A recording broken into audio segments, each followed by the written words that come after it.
एक बार एक पिता और उसका पुत्र जल मार्ग से व्यापार के लिए दूसरे देश की यात्रा कर रहे थे और तभी अचानक दोनों रास्ता भटक गए। फिर उनकी नौका भी उन्हें ऐसी जगह ले गई जहां दो टापू आसपास थे और फिर वहां पहुंचने के बाद उनकी नौका भी टूट गई। पिता ने पुत्र से कहा, अब लगता है हम दोनों का अंतिम समय आ गया है। दूर दूर तक कोई सहारा भी नहीं दिख रहा है। दोनों ऐसा सोच ही रहे थे कि अचानक पिता को एक उपाय सूझा और अपने पुत्र से कहा कि वैसे भी हमारा अंतिम समय नज़दीक है, तो क्यों ना हम ईश्वर की प्रार्थना करें।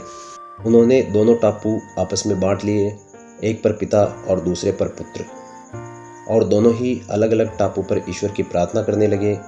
पुत्र ने ईश्वर से कहा, हे भगवान, इस टापू पर पेड़ पौधे उग जाए जिसके फल फूल से हम अपनी भूख मिटा सके। ईश्वर ने प्रार्थना सुनी और तत्काल ही वहाँ पेड़ पौधे उग गए और उसमें फूल और फल भी आ गए। पुत्र ने कहा, यह तो चमत्कार हो गया। फिर उसने प्रार्थना करते हुए भगवान से कहा कि एक सुंदर स्त्री यहाँ आ जाए जिससे मैं यहाँ उसके साथ रहकर अपना परिवार बसा सकूँ। तत्काल ही एक सुंदर स्त्री वहाँ प्रकट हो गई। अब उसने सोचा कि मेरी हर प्रार्थना सुनी जा रही है, तो क्यों न मैं ईश्वर से यहाँ से बाहर निकलने का रास्ता ही मांग लूँ। उसने ऐसा ही किया। वह प्रार्थना करते हुए बोला कि वहाँ पर एक नई नाव आ जाए जिसमें सवार होकर मैं यहाँ से बाहर निकल सकूँ।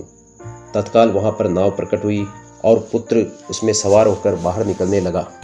तभी एक आकाशवाणी हुई, बेटा तुम अकेले कहाँ जा रहे हो? अपने पिता को साथ नहीं लोगे? पुत्र ने कहा, उनको छोड़ो, प्रार्थना तो उन्होंने भी की थी, लेकिन भगवान ने उनकी एक भी नहीं सुनी।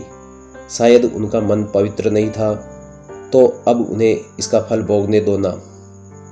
आकाशवाणी ने कहा, क्या तुम्हें पता है कि तुम्हारे पिताजी ने क्या प्रार्थना की थी? पुत्र बोला, नहीं तो।